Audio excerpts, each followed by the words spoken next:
I'm Ben Twiston-Davis. I'm a figurative sculptor and I've been working as a sculptor since 2000, I think, or it might be 1999. I think the way that Wallingford heard about me was simply because I'd made the original memorial of Agatha Christie in London.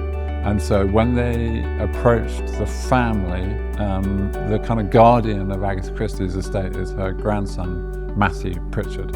And I think he said, yeah, and it would be great if Ben Twiston-Davis made it, which is obviously music to my ears. I was delighted about that. I think they were happy with the job I did in London. And so that put me in the frame to make the one in Wallingford. I'm Councillor Stephen Beattie of Wallingford Town Council in Oxfordshire, England, and I'm the councillor in charge of the Agatha Christie statue project. The town's got a fantastically rich history of its connection to Agatha, and we've got a rich history of murder mystery being filmed in Wallingford with the Midsummer Murders series there.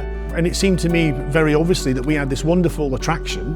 I mean, Agatha Christie is basically a generation to generation, fantastic, iconic, wonderful thing. And along came this project, and I think really we've had to grab it with both hands. The statue's design obviously wants to feel right in the location and reflect who she was as a person and, in a sense, her cultural significance. Agatha was a very private person. She was kind of the opposite of an extrovert, and so we were looking for a design that really reflected that and ended up with the design that we're making, which is Agatha on a bench holding a book closed, and she's just looking out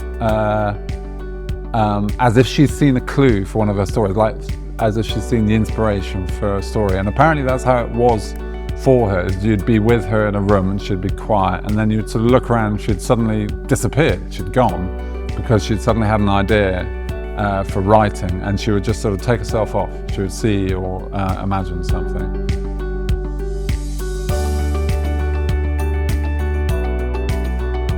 The whole process of making the statue is kind of a year's work.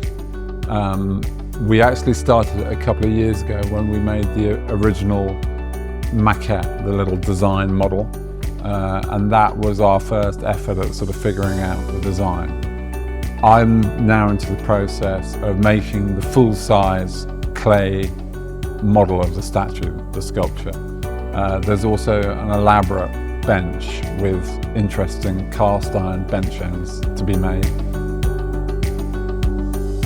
I'd like to think that people can come and visit an absolutely wonderful old English market town, which has got many, many amazing things going for it, like a wonderful river, loads of great family spaces. We've got lots of great events in the town already. We have Bunkfest, which I think is, in the UK, is the biggest free festival in the UK. We've got the car rally. There's a wonderful fireworks night we do to celebrate Guy Fawkes. And all of these things raise absolutely loads and piles of money for great causes. And I think if we can have a permanent reminder of something absolutely brilliant that was done in Wallingford, like Agatha Christie, that's contributed so much to the world, then I think that would be a fantastic thing to do as a council.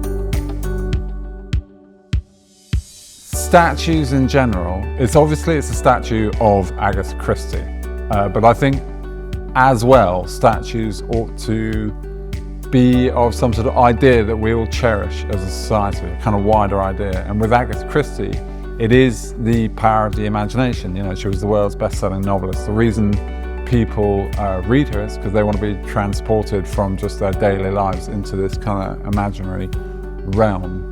And so I almost see the statue, as well as being clearly it's just a statue of Agatha Christie, but it's also, if you like, a little monument to the importance of imagination.